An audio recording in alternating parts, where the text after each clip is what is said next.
We are here at the Pennsylvania Data Center and Energy Innovation Summit, and I'm Jonathan Kirsting with the Pittsburgh Technology Council and TechVibe Radio, and this has just been an amazing day. Like, my brain actually hurts from just all the information that's coming out.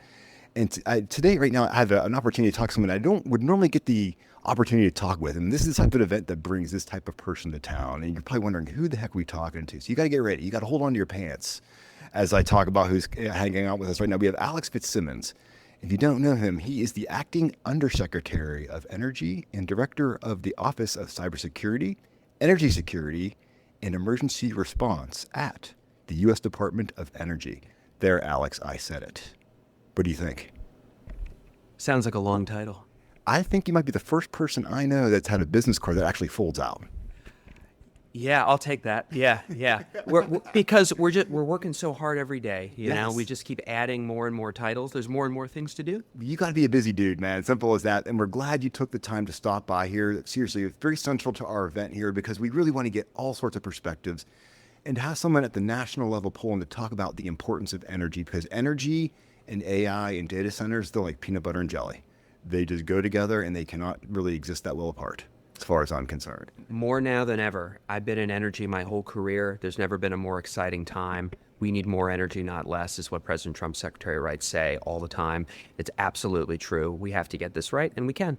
That's the point. And I think when we have conversations like this and we show the technologies that are going on that shows how we are able to use this energy that's right here underneath our feet in Pittsburgh, which to me is like mind-blowing. We never want to forget the fact that the Marcellus Shale play is here. And so much of what we have to do is with natural gas. And that it was really driven so many of the investments that we see going on here right now.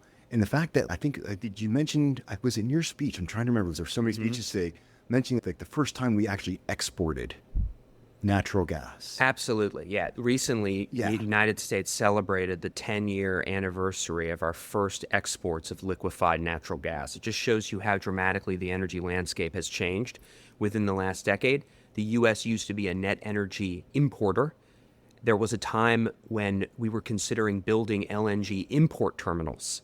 But then, thanks to the hydraulic fracturing and horizontal drilling revolution that occurred in places like here in Pennsylvania, in the Marcellus, as you mentioned, we are now the number one oil and natural gas producer in the world. It isn't even close, and we're a net energy exporter. But I hear that, like I said, you see like the look of disbelief on my face because it's like, and I know it's true, but the fact that that is what it is, just I feel like that gives us such a competitive advantage to basically our main rival, China, in something like this, right? Totally. It has lowered energy costs for the American people and given us a much more competitive technology and manufacturing industry, because energy is the key component of modern life. It is not just a critical sector of the economy, it's the critical sector of the economy that makes everything else possible, from manufacturing to healthcare to transportation.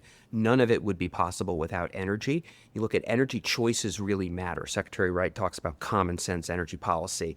You mentioned competition with China. It's competition with all around the world. So our energy prices are, because of natural gas and our abundance of low-cost energy supply, are 3 times less expensive than competitors in the European Union, for example. So countries like that have been This is what happens when you underinvest in energy. You deindustrialize your economy, you lose jobs and investment to other countries like the United States. We cannot allow that to happen because, as you mentioned, we have to win the AI race, which is also an energy race, to keep our eye on the prize. Exactly. And your thoughts on, I love the part of the conversations here that I really just, God, I get my fingers crossed that we can make this happen, is making these common standards and so forth for AI and for energy. So that way we're not all having, every municipality has a different regulation. We need to kind of streamline this and make a common set of rules, I guess, for lack of a better term, that we can all kind of live by as we develop this. How important is that? Absolutely. So President Trump published the AI Action Plan, has issued a series of executive orders. Our role at the department is to provide the energy to power AI and do it cost effectively for the American people. That's why I'd never thought I'd hear the words ratepayer protection pledge in a State of the Union address, but President Trump said it a few weeks ago during the State of the Union. It reflects the importance of the administration's energy dominance agenda, enabling everything else we're doing on AI and technology. And that's what we're focused on doing. We're focused on making sure we have the energy that's necessary to win AI, but to also put downward pressure on prices for the American people. And so this is what President Trump said, and now Secretary Wright and all of us across the federal government are now implementing, is making sure that we have speed to power, but that we also make sure that the American people are not shouldering the burden for new data centers. We're doing this in partnership with the technology industry. They have agreed, they've signed this pledge, they've agreed to build, buy, or bring their own power, to pay for all the network upgrade costs that are associated with that infrastructure, to take the power whether they need it or not, and then to invest in their local communities. That will get speed to power and lower energy prices for the American people. See, that to me is what I'm talking about. On the speed to power, I mean, Pittsburgh is ranked tops on that. That was part of our whole conference last year, which to me was just like, wow. So one more thing that's right there in front of us.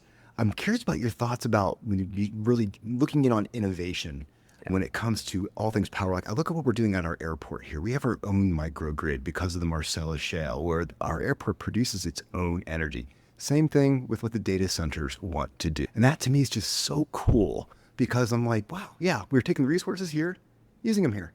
Yeah. It's like, who would Yeah, have thought, yeah. right? You have your own micro. So I had the pleasure of visiting the Pittsburgh airport last time I was here a couple months ago in Pennsylvania. And we saw that. We saw the microgrid. They're also fracking under the airport. You'd never know it, right? People talk about fracking. It has enabled all of the energy abundance and dominance that we're seeing right now. And by the way, the fracking revolution occurred entirely on state and private land. Did not occur on federal land. So this is just, it shows that technological innovation led by the private sector, enabled but with a permissive regulatory environment to invest, is what will drive the nation forward. Absolutely. I know you got just a little bit of time left. You're a super busy dude. Just want to know, why was it important for you to be here, to come out of your busy schedule? You're all over the country doing things, but you made time to come visit us here in Pittsburgh. Why was it important for you to be here? Well, Pittsburgh is at the leading edge, and Pennsylvania in general, the leading edge of energy and technology for all the reasons that we mentioned. Marcellus Shale right here. This is a state, these are people who understand what we need to secure our energy future, to win the AI race, to invest in new technology. The convergence of AI and energy has never been stronger. You know, the core layer of AI is energy. It does not happen without energy.